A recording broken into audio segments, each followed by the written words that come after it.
HP Media. C'est la télévision. Je ne fais pas tout, parce que toute vérité n'est pas bonne nature. Mais on va l'endara na oreille spirituelle, ils vont comprendre que non, de quoi l'évangile Stéphane de Dieu est en train de parler. Bongo et les kassou bongoté. Alors, le peuple congolais a des difficultés. Le peuple congolais souffre. À cause souffrir, au besoin mon awal, ils ont souffrance. Mais souffrance est facilité. Maintenant, la bango est allée au règne la bango aussi là, pour la souffrance, on va faire souffrir. Non, on va l'enterrer dans la Congo. On va l'enterrer là. J'ai beaucoup de choses à dire, mais jusque là je me réserve parce que c'est la télé. Donc ils ont comment ils ont vraiment difficile. Donc bateau bazoloba. Mais comment ça, comment beaucoup que ça la vie soboui. Tout le monde qui te zoome na makambo salibo. HP Media. La chaîne qui vous édifie.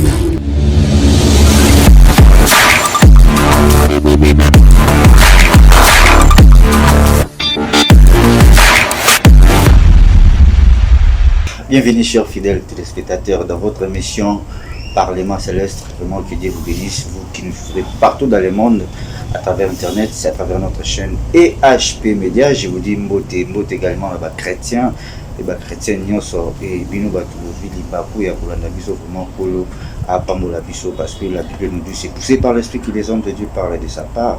Et puis Bible nous dit biso oyaye panaya zonga lenge ayakiti. Voilà pourquoi on a fini à travers cette émission. Vous allez bénir, édifier, pourquoi pas consoler. Oui, sur ce plateau je ne suis pas seul, je suis avec la servante de l'Éternel, Maman Vadoché, évangéliste, avant de débuter dans l'Osambo et Nati qui l'a épé dans le temps, il y a pour Pesabino Tabambote, malgré tout le monde en a vraiment Mwakala, Bilili, Malbarabino, Toboseng Nabino, et comment Gepainae, voilà pourquoi le dos. Nous avons rappelé grâce, mon message à votre Sabino Bote non. Vote aux frères presse. Voilà, partout dans le monde, Europe, Amérique, Asie, et pourquoi pas dans Katia, République démocratique du Congo, Balobio manqué, Bisope Mwamingi, et Bitira, Rochunabama. La pessimino mbote libota na nzambe esika nyonso bozali de partout bokolanda émission oyo nzambe abatela bino nzambe azala na bino kimia na ye oyo atikelaki biso mokili kopesa te erenie na mitema na biso erenie na bafoye na biso erenie na mabota na biso na kombo na Yesu Kristo Masiya na déclaré à tant que mosali na ye amen. Amen. Merci beaucoup Bible et pessimino ningi en toute chose photo du Seigneur Jésus-Christ. Voilà pourquoi toujours ceux qui te débutent dans le sang. Et misalimbeka ongaina benga ba mon Christo. Yo misalimbeka ongaina zwabo moya seko. Yo misalimbeka ona komo nazali lelo. Yo misalimbeka poetenga inazala sove e misalimbeka le roi du roi misalimbeka poetenga inalande commence bakolanda biso tozala libéré tozala racheté. C'était par ton amour le roi du roi yango yo ndimaki okomatina niveau yo komaki ya humiliation okomatina niveau yo komaki ya danger le roi du roi na pamboli yo na tomboli kombo na yo pona oyo salaki bolingo yo lakisaki biso papa. Je suis reconnaissante Seigneur envers toi. Nous te disons merci le roi du roi. Oh tozo saliza mo sala na yo tika ite ko banda ibande kino suka lukumo zongela seyo moko amen.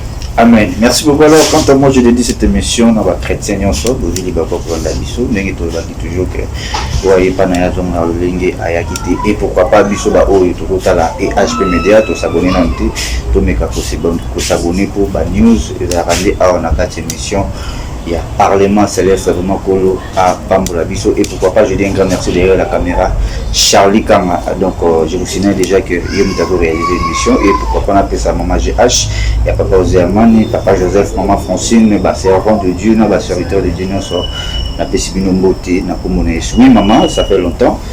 Vraiment au manqué de mon trop puis il y a eu bougera moi mingi l'évangéliste va faire la vous monter mais de l'autre occasion il y a mon autre sous na ta chaîne alors Valentin Bazolanda yo message nini au même bango na po na ton na mokolo binaza message ça va pesa kinga mo ça toujours ça là le lengi moko azo kamba biso azo pesa sur la message Alors lokola boti ko célébrer Pâques toujours te yande Yesu Christ Masia on azali Pâques na biso.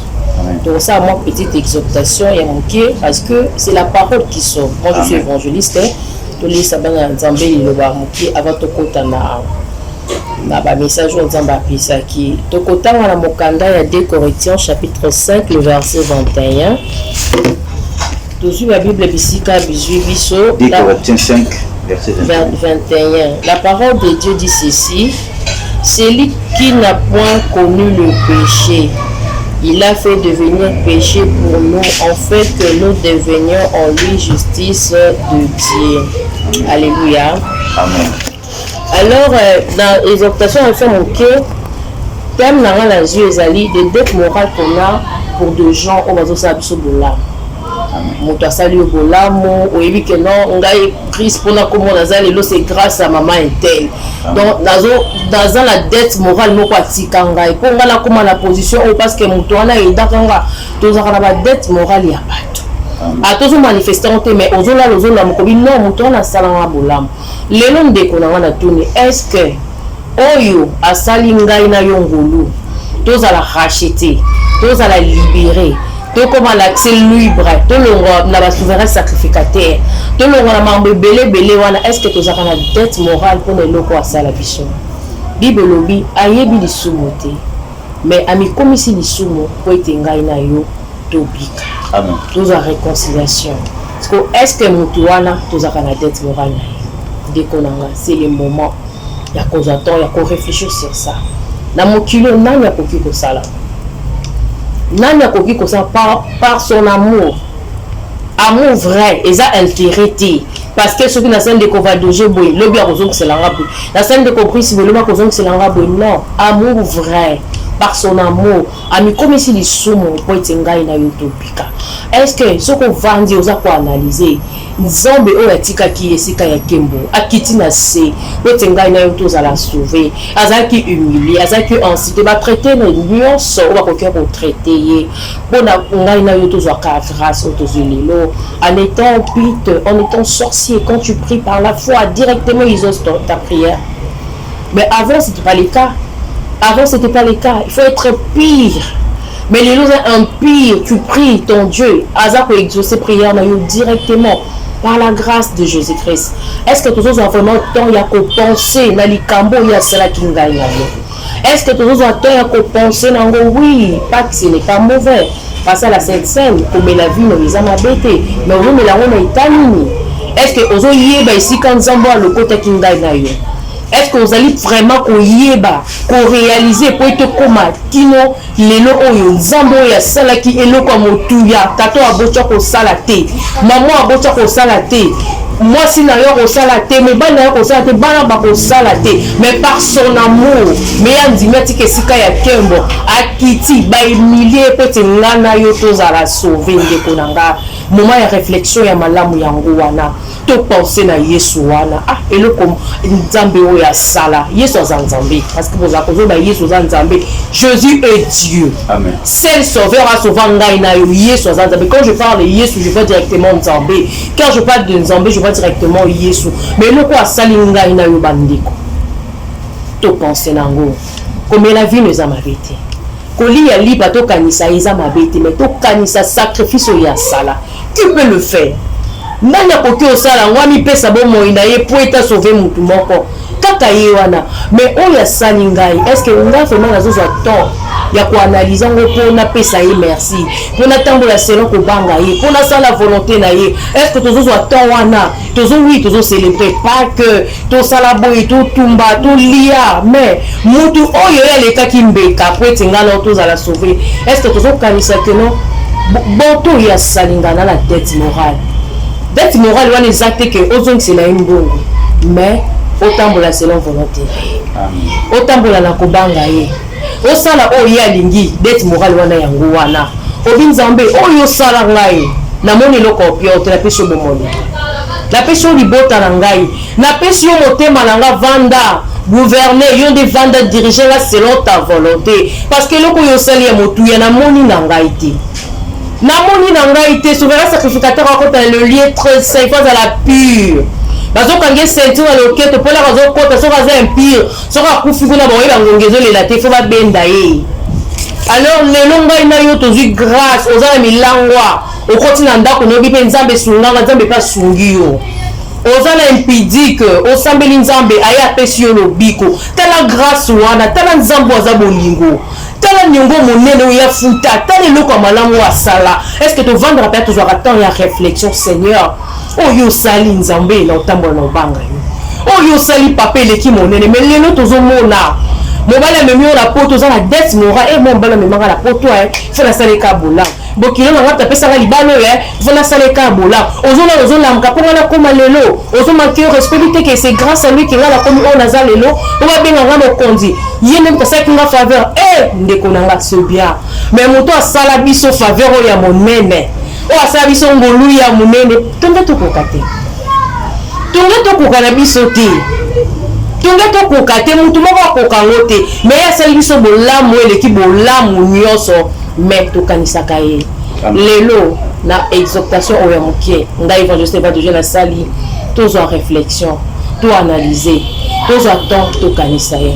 Alors soki exhortation oyo ya mokie etuti yo sala prière oyo na ngai parce que sa parole nous dit dans Psaume 100 le verset 8 il est riche à bonté et en colère soki oyepa na ye na motema eza sincérité obi nzambe naza mosumuki mais soki otala na liso ya mosumuki papa nakozala mosika na yo mais talangaka lokola mwana alléluia parce que Matthieu 7:11 elobi ye moko lobi vos pères qui sont dans la terre sont méchants mais lorsque bozoya kosenga bango biloko bazopesa bino biloko ya malamu boni ngai tato naza likolo lelo azovanda kati na ngai na yo so toye liboso na ye mpo toloba nzambe tosumuki na balolenge ebele nzambe tobosanaki bolamu oyo osalela biso nzambe tozokanisa baebonso bazali semblable na biso bazosala biso bolamu mais yo bolamu osala biso jusque là tokanisaka yo te. Alors lelo nakoyoka évangéliste Evadie mosali na yo oyo ye alobi na ngai efongoli ngai mémoire eréveille susu conscience na ngai nakoyeba kokanisaka yo à tout moment parce que kolia nzoto ya yesu eza mabe te komela vino eza mabe te mozomela ngo na eta nini na eta nini yo ozomela yango il faut yeba po yo mela yango eloko nini mutu wana asalaki eloko nini asalaki po ete ngai nake komela vino nake kolia nzoto na ye il faut yeba oza la réflexion soki oza la réflexion nazosala yango parce que boye la nzambe azwa lokomo mais soki ozosala parce que ekomi coutume ekomi habitude tozalaka na momo toselebraka Pâques chaque année tosalaka boye ndeko na ngai ozali kosala makambo oyo oyebi te mais soki oza vraiment na motema oza na réflexion bino non eloko mwa mobali asalela nga nayebi te bocomprendre nga bolamu nzambe asalela nga ti lelo nayebaka te yana nalaki bolenge na ngai napesa ye oyo yanga mobimba eza ya ye naza mosantu makasi te mais na ngolu na ye nayekolaka kosala bolamu po ete ye lokumu ezongela toujours ya ye to atriste ye te nzambe totiki nyonso na maboko na yo baebonso balandi biso le roi du roi baza touché na oyo nga na réveiller mémoire na bango de tout puissant yoka biso mawa Seigneur soki maolo ekiti likolo na biso te papa toyebi te tokosuka wapi mais mawa ya solo ezali kati na yo bolingo ya solo ezali kati na yo papa nayebi ke na message oyo nga napesi papa moko na moko aza touché vi par na ye amoni ke oui tozosala makambo na sentiment tozoyeba te mais oyo motu oyo osala biso le roi du roi tozongi toanalyser réfléchir sur ça papa ton eloko opesa yo te oyo tokopesa yo kaka tobanga yo tosala volonté na yo papa mais na makasi na biso tokoka te molimo santu na yo papa akamba biso atambwisa biso lolenge yo olenge en fait que lokumu nyonso oyo ebongi na yo eyeba toujours kozongela yo biso basali te biso bana na yo te mokili oyo te papa mais lokumu ezonga ose na yo moko oyo nde obongi nango au nom puissant de Jésus-Christ amen. Amen. Merci beaucoup, maman Evadie. Vraiment, que Dieu vous bénisse. Dans l'appel pour ça dans la table. Et David Azolo Barobi, il est le Dieu de la miséricorde et compatissant. Il ne nous traite pas selon nos péchés et il ne nous punit pas selon nos honnêtetés. Ce total, tout ça, voilà pourquoi il est riche à bonté.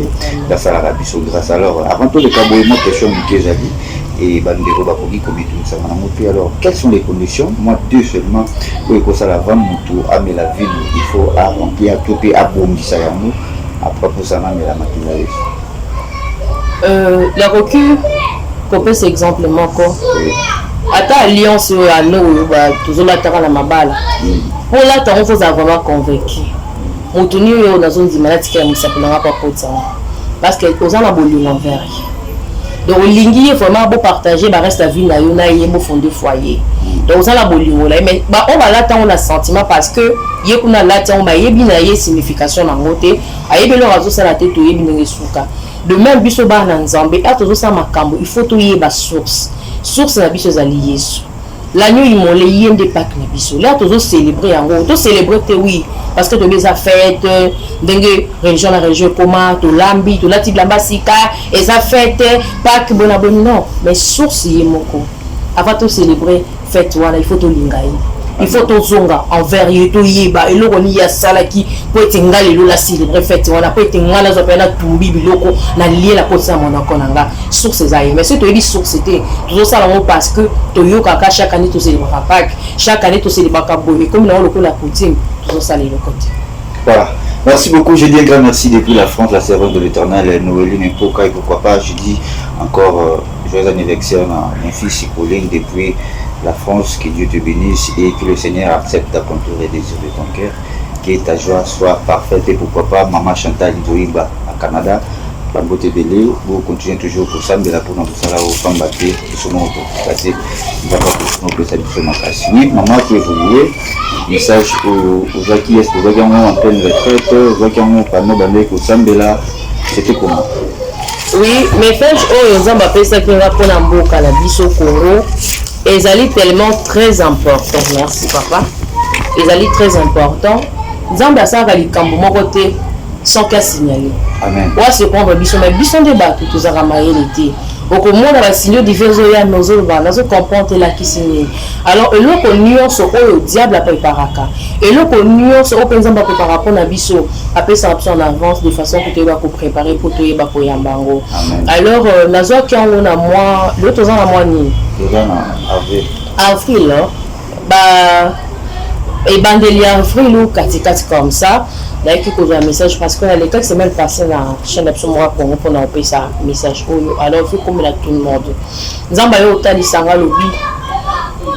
L'homme qui a besoin de casser en boca o. La bateau o non sur basali ko kamba boca o. L'homme qui a besoin. Alors, mon hobby sur le lot de salé là. Autant son bélo ko bimi c'est la poche sur la sac là yo. On paye si la sur marchandise et tout ça la sous-bonté. Et les cas sous-bonté. Donc, aux gens mais tu seras incapable d'acheter quelque chose parce que modèle, comme si tu sommes la biloko, basé la formule, nous va préparer. Alors, il faut rendre le peuple congolais la difficulté parce que on va préparer wana ba vieillard ba ko kangote. Ba tebele ba ko ka technologie wana te. Alors, je me réserve parce que c'est la télévision. Je ne peux pas tout dire parce que toute vérité n'est pas bonne nature. Mais bah, on va l'endara na oreille spirituelle, ils vont comprendre que non, de quoi l'évangile de Dieu est en train de parler. Bon, et les cas sous bon côté. Alors, le peuple congolais a la difficulté. Le peuple congolais souffre. À cause souffrir, au besoin mon awal, ils ont souffrance. Mais souffrance ont facilité. Maintenant, la barreau est allée au règne la barreau aussi là. Pour la souffrance, on va faire souffrir. Non, on va l'enterrer dans la Congo. On va l'enterrer les mains. J'ai beaucoup de choses à dire, mais jusque là je me réserve parce que c'est la télé. Donc comment ils vraiment difficile. Donc bateau bazoloba. Mais comment ça? Comment beaucoup que ça la vie so boy. Tout la mouki tout le monde ma cambo salibo. Tout la mouka tout mais ça mais beaucoup sur le niveau oyo. Tous là ils ont pas nuire biso. Mais bon il y a ma stratégie mon boy. Non, on a fait cela pour na tout ça la boy pour na développement parce que biso tout ça un peu reculé. Non. Oh nous sommes tous subis.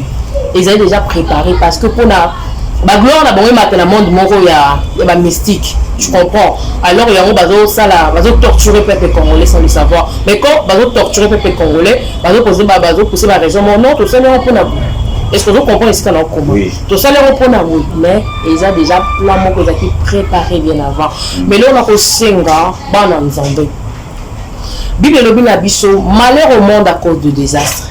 Mais il faut que le désastre arrive. Mais malheur alors par qui le désastre va arriver. Mabe koya, mais nzambe simbanga. Simba kondi malanga la pengwa te pour na passer ko le kala. Parce que ce qu'on pengwe pour na difficulté au le kala mboka na yo ndo to perdre. la pengwa te ata condition bon va ko proposer biso nzambe simba kondima langa kino suka ngala komona kembo kino suka ngala ko seka parce que alléluia Jésus. Nombre 23:19 et lobby. Dieu n'est pas un homme pour mentir, Dieu fait un homme pour répondre ce qu'il a dit. Amen. Il ne le fera-t-il pas ce qu'il a déclaré.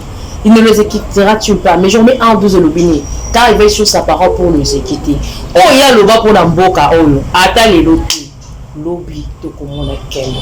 Lobby to loba ken zamba dans zamba akufa assez quoi. Avant zamba atikana mabele libelate. Mabele ko ka été sans aya sans bombo. Mais là il y a lobby akopokisa on pas za moto. Asape moi na moto te obiso to za to la kiloko pour que vous réalisez en côté. Mais zamba za ba projet de bonheur pour la mboka. Mais pour le moment peuple congolais a ko les canons la souffrance. Voilà, merci. Je vous signale déjà, nous touchons vers la fin de cette émission et Zambé a continué dans Kozarana Bisso. Alors, au possible, sous permission pour Naba Nzambo, Bagana Bezuba au Kamo, Nakata Profondeur, Bakobe Mayo. Bah oui, notre numéro pour l'appel, Bande Konanga. Ngana ya kananga awate pour na ba camarade. Na ko créer la relation, parce que la créer des relations là le tout puissant, muto azali kola ba relation mioso. Mon continent ba konza ebinga na kombo na ngai nzambe de kombo na ye.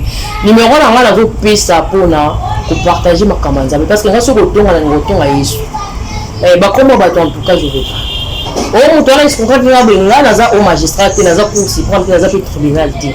So muto asali o mabe kota na tribunal nzambe ezali 43-26 lobby en funda ende kuna rosamba na ngai na la tribunal te. Pour de na za boy Jésus revient à tout moment. Alors que tu as un téléphone, tu as un téléphone. La ligne au téléphone. Au bien, un rapport de ma très important. Le numéro est là, plus 243 97 35 69 715. Plus 243 97 35 69 715. Et puis, le Dieu aime notre président actuel. Il y a un message pour la salle tout payer. Mais en tant que renommé, en tant que place où on ne peut pas passer son message aussi à la télé. Zambasa Langolou, parce que moi je dis des choses vraies. La Baxa raté, la Longola raté. Tout ça le message pour la chef de l'État. Alors Zambasa Langolou parce que la chaîne nous a les cas va tourner qui faut ça va démarche non. Joseph alukara Pharaon, Pharaon alukara Joseph. So ils ont un message en Zambie, le lot à l'obité, tu écoutes à l'aïe, pour te faire un message naïe, de façon que il va avoir précaution, parce que quand les akabongo, mbo que tambo araba prophète, celui qui a besoin il faut tout le monde. Mais le lot tellement nous sommes aventure côté mingi, biso sto kominani aventure. Voilà, merci beaucoup, nous sommes arrivés à la fin. Moi quelques questions les amis pour na komeka retourna par rapport à tout suivant mon petit Ezobeta. Est-ce que tu peux le déjà nous sommes arrivés déjà à la fin du monde? On peut gagner maladie parce que la prophétie tout au Christ Aloba na Matthieu tout le monde déjà pour ça là. Donc tout comme on l'a fait tout comme on l'a fait tout ça là. Donc tu peux sa version malheur au monde à cause des désastres. Ma bekoya. Ya wezoya. Et ça la Matthieu, ma bezoya. Mais malheur par qui le désastre va arriver. Eux les calendriers. Mais prière na biso zarake, ma belle les calendriers là ngati. Ya libota ngati la ministère ngati le roi de roi parce que le baki na bekoya. Mokile même la souka te mokile zali. Mais nyonso ekozonga nango. Mais on ne se zali plan ya maladie en tout cas nzamba za wala. Merci beaucoup. Alors, autre chose soulevé, et le roman est très capital. Alors, dans les temps anciens, l'Ancien Testament, tout le monde entier. Pour Mboka et Kamama Malam, il a dit selon prophétie, nous avons fait mon message et a fait ces messages à orienter peuple de Dieu, alors, de l'autre, on a temps essayé de changer, tout dans le Nouveau Testament déjà, et tant il y a grâce au Christ. Est-ce que tout le monde pays pour bon, tout le Kamama, ils ont il faut tout le temps, selon les tout selon la prophétie. Et ceux qui va prophétie, est-ce qu'ils ont un mouton dans la matériel ici le roi Moïse?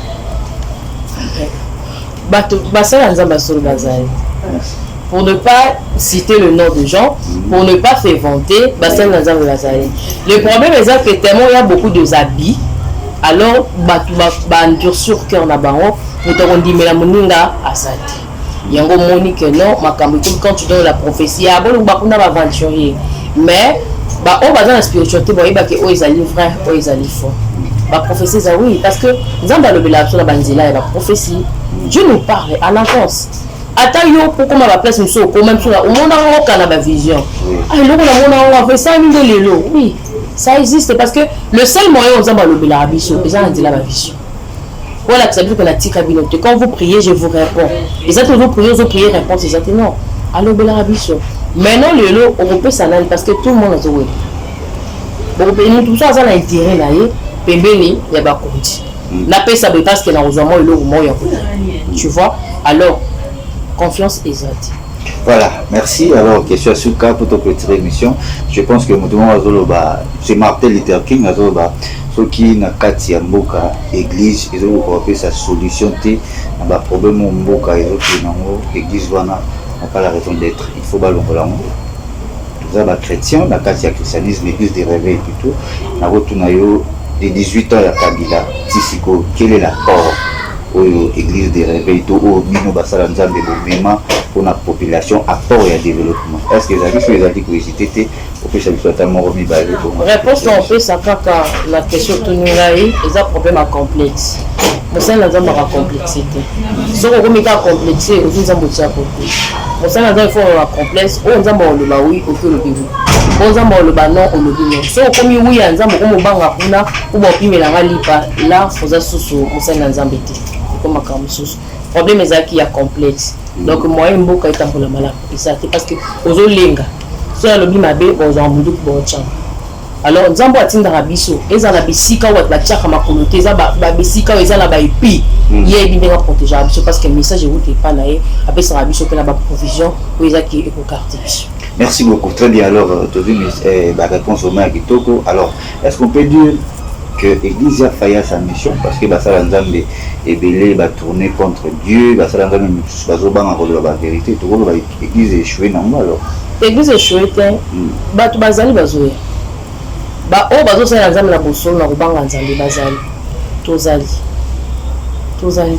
Merci beaucoup. Nous sommes arrivés à la fin de cette émission. Je dis un grand merci à vous tous de nous avoir suivis partout dans le monde. Parce que vous allez toujours on a dit que cette émission est à la bénéfique pour nous. Nous avons comme la Bible dit qu'il est le rémunérateur de celui qui les cherche. Et donc, on a un problème à finance. Nous avons un problème de maladie et nous avons un peu de guérison. Alors, nous sommes arrivés à la fin, la servante de Dieu. Les petites choses par rapport aux ils